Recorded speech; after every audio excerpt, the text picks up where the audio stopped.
السلام عليكم، انا كينج سكال، واللي انت شايفها دي مش ماينكرافت، دي لعبة هايتل اللي اخيرا نزلت بعد كل السنين دي، بس بنظام الوصول المبكر او الايرلي اكسس، وسعرها $20. في كذا باكج بس ما علينا منها. يعني في الفيديو ده انا هعرفك اهم المعلومات اللي لازم تكون عارفها عن اللعبة لو عايز تجربها يعني وتعيش المغامرة الجديدة في العالم ده. فمن غير ما اطول عليك، ربنا ينصر اهلنا في فلسطين وفي السودان، وما تنساش المقاطعة، انا لحد دلوقتي مقاطع وعايزك ما تنساش يا جميل. ومن غير ما اطول عليك خلينا نبدا.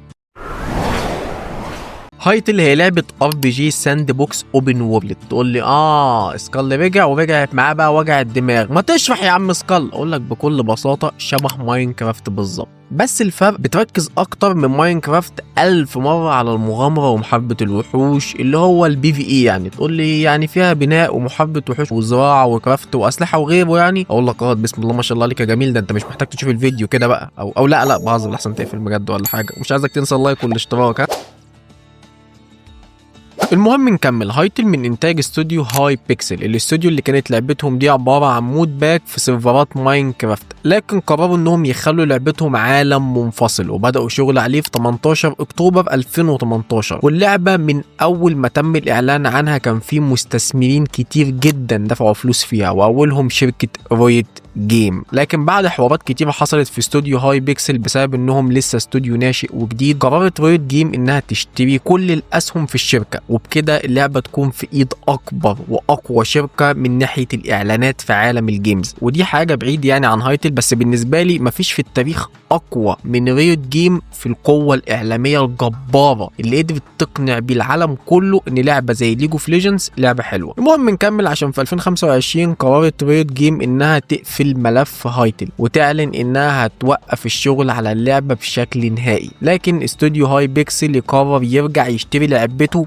مره تانية بتراب الفلوس حرفيا، ويرجع مره اخرى يشتغل عليها من اول ما اشتراها تاني لحد دلوقتي. وفعلا كانوا شغالين عليها بشكل قوي جدا لدرجه ان حسيت ان هم مش بيناموا. وسايمون CEO او نقدر نقول المؤسس للعبه بيقول ان معاهم تمويل للعبه لاكتر من 10 سنين قدام، هيقدموا كل اللي يقدروا عليه عشان اللعبه تنجح فعلا زي ما الكل كان مستني، وان في مخاطره كبيره جدا انهم بينزلوا اللعبه وهي غير مكتمله. وده حرفيا هم منزلين تقريبا نص اللعبه. يعني انت دلوقتي مثلا بتلعب اللعبه يوم الاحد وعندك شريط الهيلز وشريط الفيوري بس، ممكن تنام تصحى الاثنين تلاقي ان بقى في تحديث انهم ضافوا شريط للاكل. انت متخيل؟ انت ممكن تنام وفي جزء من العالم مثلا انت عارف ان هو واقف عليه الحته دي، تصحى منهم تلاقي الحته دي بقت في اخر العالم وفي مضاف في النص. بص كميه حاجات انت متخيلهاش. فجزء زي كده هم بيخاطروا فعلا بيه قوي، بجد بيخاطروا بشكل رهيب، بس هو هدفهم ياخدوا اراء الكوميونتي وكل البلايرز والنقاد عشان يقدروا يوصلوا للنسخه اللي الكل فعلا مستنيها. واولويتهم في الفتره دي وحسب كلام سايمون بالظبط هو صقل العالم ودعم المودات الجديده والميكانيكيات وشويه دعم للساند بوكس والMMO. ومع استقرار اللعبه وقله البجات والمشاكل اللي فيها، اللعبه بقت حيويه اكتر. وفي الفتره دي هم مركزين اكتر على المغامره في عالم اللعبه والميني جيمز في اللعبه.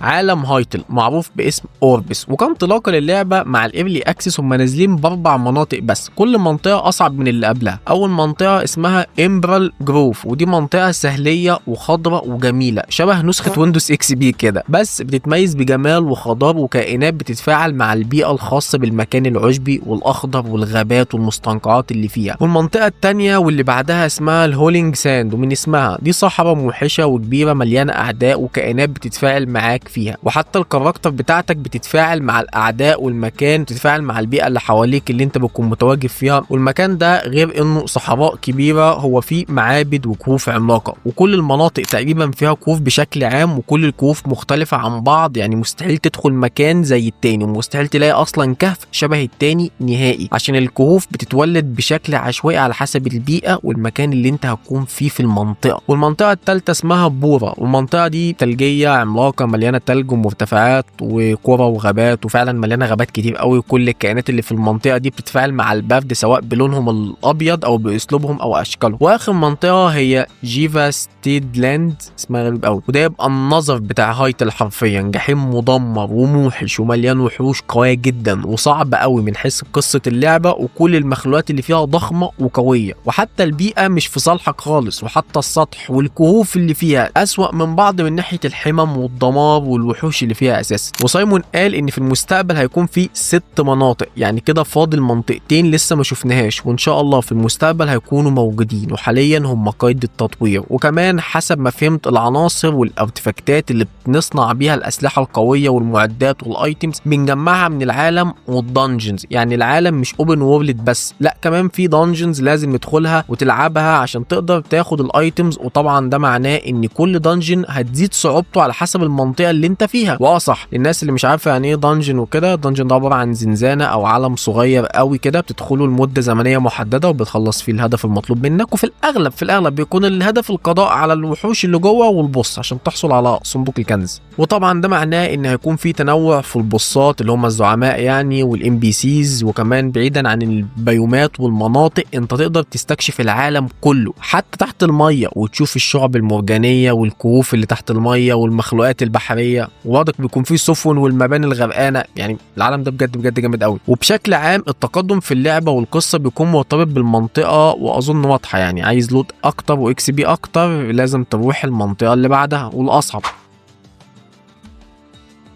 هايتل زي ما قلت فوق لعبة ساند بوكس، فبالتالي هي زي البيون اونلاين وماينكرافت، بمعنى انك مش بتعمل كاركتر لكل سلاح، لا انت بنفس الكاركتر تقدر تلعب بالسورد والفاس والبو والضجر اللي انت عايزه، يعني بالعربي البسيط اللي تصنعه العب بيه. وكل سلاح فيهم بيتميز بسكيلات متنوعه، وفي اللي مش عليه سكيلات اصلا. وطبعا كل سلاح بيكون فيه نوع من انواع الندره، بمعنى يبقى فيه النورمال والايبك والليجند وغيره. وطبعا اسلوب اللعب بيهم بيعتمد عليك انت من ناحيه القتال ضد الوحوش، فكل سلاح بيحتاج اسلوب معين، زي البو اللي بيعتمد على القايت وانك تسيب مسافه مع الاعداء، والضجر اللي عايز حركه كتير ومراوغه، والفاس والسورد اللي بيكونوا اسلحه تقيله ومحتاجه دروع تقيله، وطبعا انتوا عارفين ان هلعب بدول. وفي برضك اسلحه سحريه اللي هي الماجيك ستاف، يعني زي الهيلر والفاير ستاف وغيره. وبالنسبه للايتمز بشكل عام فعشان تصنعه بتحتاج تجمع الموارد المطلوبه لصناعته، وطبعا كل ما كان الشيء اللي عايز تصنعه شيء صعب هيكون اقوى واحسن. واللعبه كان في كلام زمان انها هيكون فيها زراعه، لكن لحد دلوقتي مفيش قرار نزل هيكون فيها لما تنزل ولا لا. فالاكل والمشروبات في اللعبه بتكون ميزتها انها تديك باف معين زي السرعه والفيوري الاكبر وميزات مختلفه، لكن مش هتكون زي ماينكرافت فيها عداد للجوع، لان هيأثر بالسلب على تجربه اللاعب بالنسبه للمغامره حسب كلام سايمون. اسلوب القتال في اللعبه مختلف تماما وبكل معنى الكلمه عن اسلوب ماينكرافت، وانا كل شويه بذكر ماينكرافت عشان انا عارف ان لا اراديا انت هتكون شايفها شبه ماينكرافت بالظبط بسبب تشابه العالم، بس صدقني كل شيء مختلف تماما.